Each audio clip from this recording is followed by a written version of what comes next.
Take a nostalgic trip back to the days of Twister and Viewmaster as we look back on the popular toys we grew up with as a child.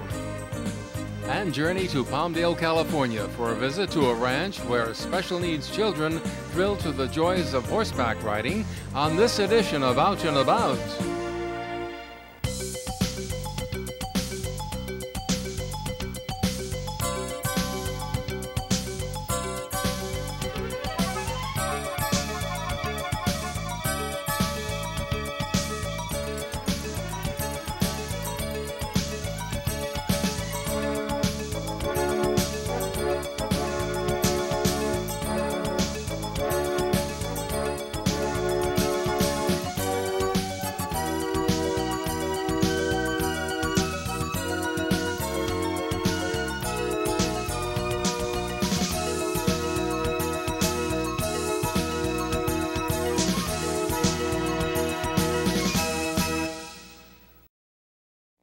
Milton Levine came up with something very interesting called an ant farm. A little story about that, right? He was actually at a family picnic and sort of got amused watching ants marching around the picnic table and thought, why not create, an ant farm for kids, something that they had done before, school projects and stuff, but he was going to do it in a kit form. I like to say this exhibition has everything from ant farms to wiffle balls and every toy in between.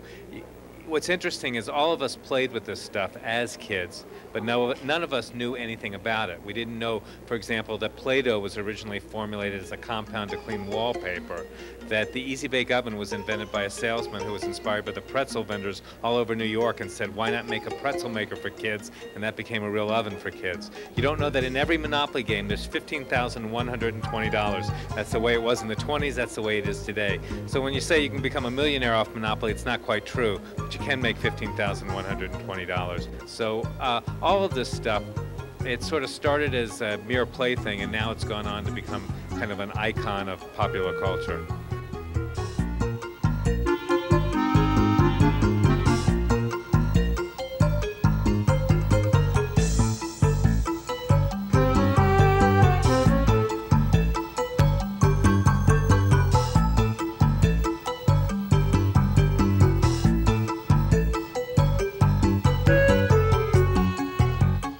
Popular toys from our childhood are bringing smiles to the faces of children at Kids Stuff, the new exhibit at the San Bernardino County Museum in Redlands, offering parents and kids alike a chance to play together. Well, basically what we've done is we've assimilated about 50 different toys and all the artifacts surrounding those toys, not just the toys themselves, but old advertising, old packaging, and these are 50 toys that have stood the test of time. They're everything that we played with as a kid, or everything our parents might have played with as a kid.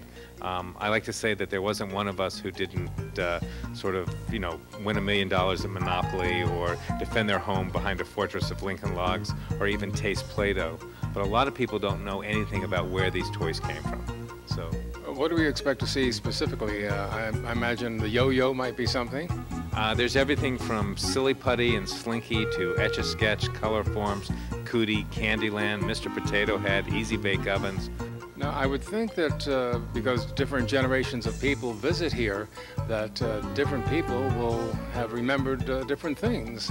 It's true in one respect, but there are a lot of toys that people think of, for example, things like Lincoln Logs and Tinker Toys, people think as being part of the 1950s and 60s, and actually they date back to the 1910s. What's interesting is to see people respond to them as they remember them, the different models or versions that were around. When I was young, Mr. Potato Head required a real potato for the head. Later on it became a plastic potato, and later on it evolved even from there. So I've heard kids walk through the exhibition and go, Mr. Potato Head had a real potato? Yeah, duh.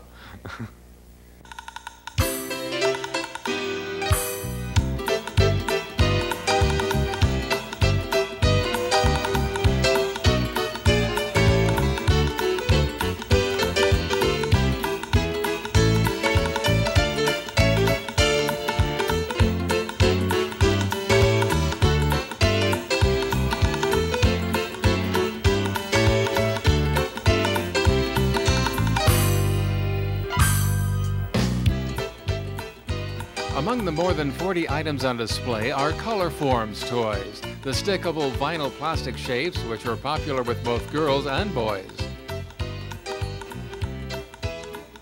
Most boys had at least a dozen tiny tradable Matchbox cars, as well as models of their giant cousins, the Tonka trucks.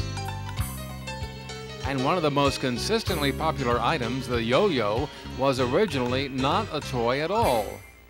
The term yo-yo actually means come back in the native tongue of the Philippines. And back then, what they would do is they would use it as a hunting tool to sort of hurl at the prey, knock them down, and then they could retrieve it from a safe distance. But the yo-yo as we know it, which often people think of as the Duncan yo-yo, is a result of a guy named Donald Duncan, who was in a Santa Monica hotel in the 1920s, saw a Filipino busboy or waiter playing with one.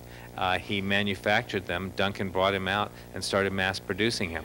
What Duncan did that was the smartest thing that any business person can do is he trademarked the term yo-yo. So if you had a yo-yo, it had to be a Duncan yo-yo. There were other things that were called like Cheerios or Whirligigs or Return Tops, but they couldn't be called yo-yos. What are we looking at behind us here? Okay, well this is sort of I believe every museum exhibition has to have a photo opportunity. So this is your chance to have your picture taken in the field with G.I. Joe. We also have a number of G.I. Joes dating back to when he was first introduced in the early 1960s and tracing his evolution through sort of every branch of the service. And the same thing applies to Barbie, since G.I. Joe and Barbie seem to be the male and female counterparts of each other. One thing that struck me with great awe as I came in here was the old Slinky. I remember it well from my childhood, and I'm pleased to see that it survived a few generations itself. Yeah, it's been around for close to 60 years, if not more than 60 years. The interesting thing about the Slinky is that, as a lot of these toys, it was $1 when it first came out, and it's not much more than $1 now. And when people see these toys and go, oh my God, they're not what they used to be, the main reason for that is they've tried to keep the cost down, so they've had to, use different manufacturing methods. And the other reason why it looks different is sometimes safety precautions. Something even as simple as a Slinky, they now crimp the edges of it so there's no chance that a kid can cut themselves or get, tangled up inside of it. It seems to me that some of these must still be available to the public. Well, actually, as I said, there's about 45 toys and games here, and that was one of the caveats, is all of them are still manufactured, they're still sold. They may not look exactly like they do now, or they did then, but they are, available sort of from the mass market retailers.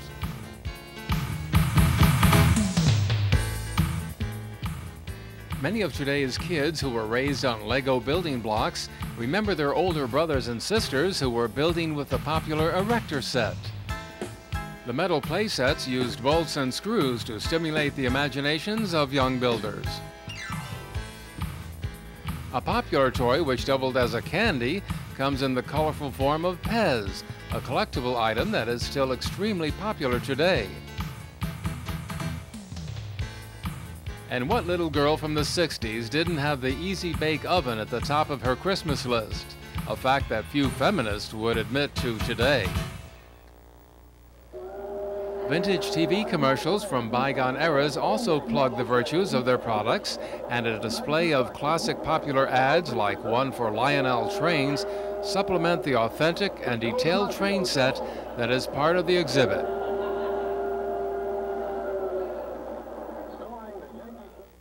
Many of these commercials feature jingles which were part of our early childhood, like the Slinky song, bringing smiles of recognition to visitors. There's a lot of nostalgia involved when one tours around this exhibit. The great thing is it's sort of multi-generational. Kids come in and they enjoy it because they get to play with toys, and they have all these toys. But their parents who come with them also get to enjoy it because they get to see the toys that they actually had as kids, or that they're now buying for their kids. And the grandparents are remembering toys that they too had, and if they didn't have them, they're remembering specifically buying them for their baby boomer age children. So there's a lot of shared stories to be told, and this is what I had. And you can give it sort of captions like, come see the toys that your parents played with, or come see what your parents got for Christmas, that kind of focus to it.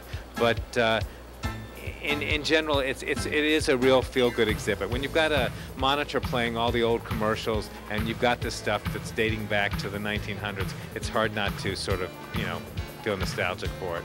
I see how it would bring the family together. If the family all came here, they would be talking to each other about what influence, what toy had on them. Exactly, and what's interesting to me is as the exhibition has toured the country, it's gone to historical museums such as this one, it's gone to children's museums, and it's also gone to science centers. So by traveling to all those different institutions, it's hit a variety of different markets, and it seems to cut across them. And you know, as I said before, you know, who hasn't eaten Play-Doh, who hasn't, you know, tried to win $1 million at Monopoly, who hasn't defended their home behind a fortress of Lincoln Logs. But what you may not have known is, as I said, Play-Doh was originally a wallpaper cleaner, or Lincoln Logs were invented by the son of Frank Lloyd Wright, who was also an architect and got the idea by watching his dad build a hotel. Today there are a lot of collectible items, and maybe not as many that are intended to be educational or inspirational or evoke creativity. Is that true? You know, people look at these toys and they think, why have they endured? Why did they become classics? And one thing compared to what you find today is this is a much more hands-on experience. Computers are fabulous, computer games are great, and you have programs like Etch-a-Sketch, Tinker Toys, Colorforms. All of those companies have come out, even Candyland and Cootie and Mr. Potato Head, with sort of CD-ROMs or computer versions of their product. But part of the popularity of this is it put the kid in charge, and it sort of gave them the chance to just do one thing and expand from there. The other thing that's made these things sort of endure the test of time is the fact that a lot of them appeal to both boys and girls. So, of course, you're doubling the chances of who your audience is and who's going to buy the toy.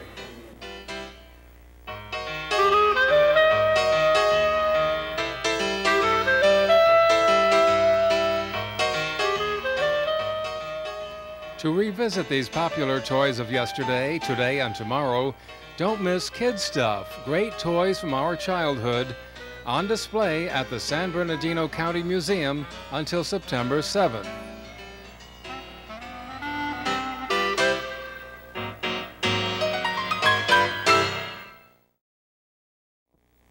When we return, we'll mosey on up to Palmdale for a glimpse of a ranch that caters to the needs of some unique individuals. Stay with us to see these special kids ride tall in the saddle when Out and About continues.